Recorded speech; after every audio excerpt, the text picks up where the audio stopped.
The next step in my illustration process is to do a value study. And so I'm going to start by selecting my full-size sketch that I did earlier. What I want to do first is to change my line work into grayscale.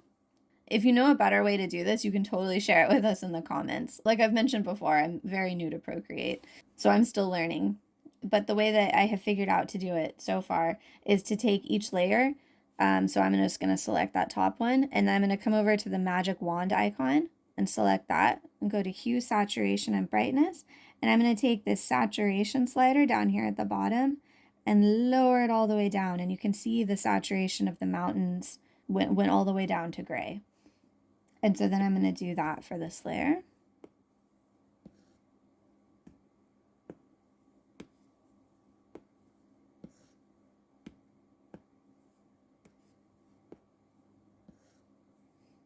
Okay, so now I have them all done, and you know what, I'll do this top one too. It's hidden right now,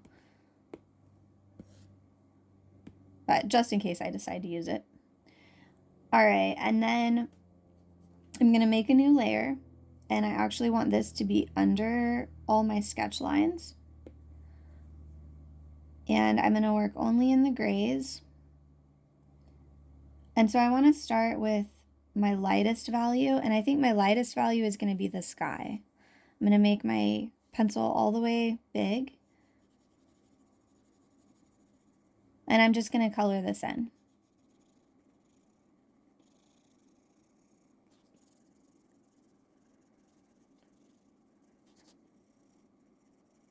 So now I want to make another layer because I'd like to have each of these on a separate layer. And I want to go just a little bit darker because the mountains, I'm thinking that this is going to be like a sunset scene. That's what I'm hoping. And so I want to have the mountains be a little bit darker than the sky.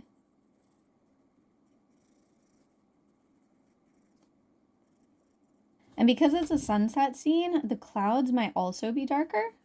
I'm not actually sure. I have to look up a bunch of my old reference pictures of sunsets to see, but I think the clouds might actually be like a darker color than the sky itself. So for now, I'm going to put it that way.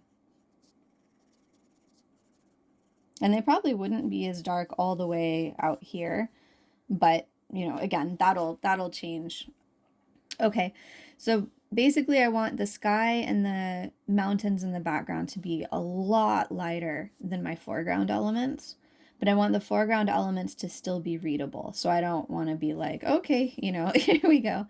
That's way too drastic. So I think I used to do that kind of thing. I'd be like, it just needs to be black, and it, you know, you lose all of the depth, especially in watercolor. You know, don't want to make it just a solid black lump. So I'm gonna try to go, I don't know, what color was this?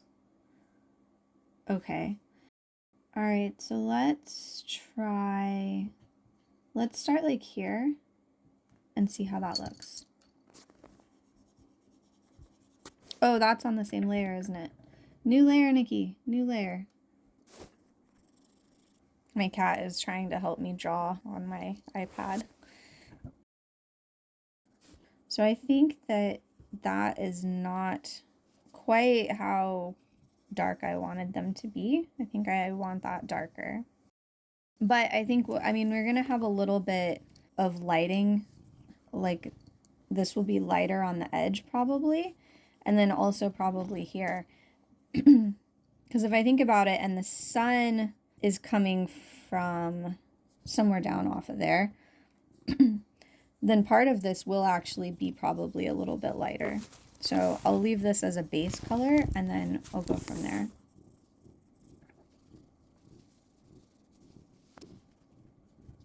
Okay, so I think that'll be the lighter part. And so now I want to come darker for the shadows. And of course now it's lighter than the line work. So having the line work like that does throw it off a little bit, but that's okay. I haven't decided how I want the line work to be yet, actually.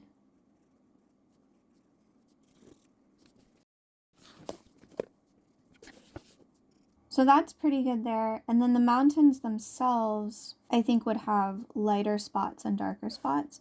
And so I'm going to come up a little bit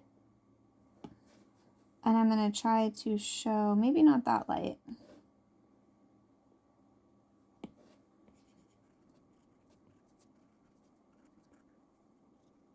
So I think that it would be something more like that.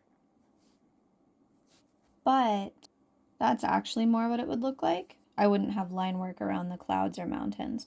So I'm going to test it by making the mountains just a little bit darker.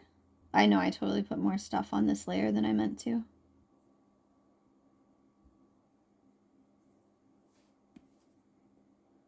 So I think that that's better, having the little bit darker mountains with the little bit darker highlights. I think it makes a more middle ground.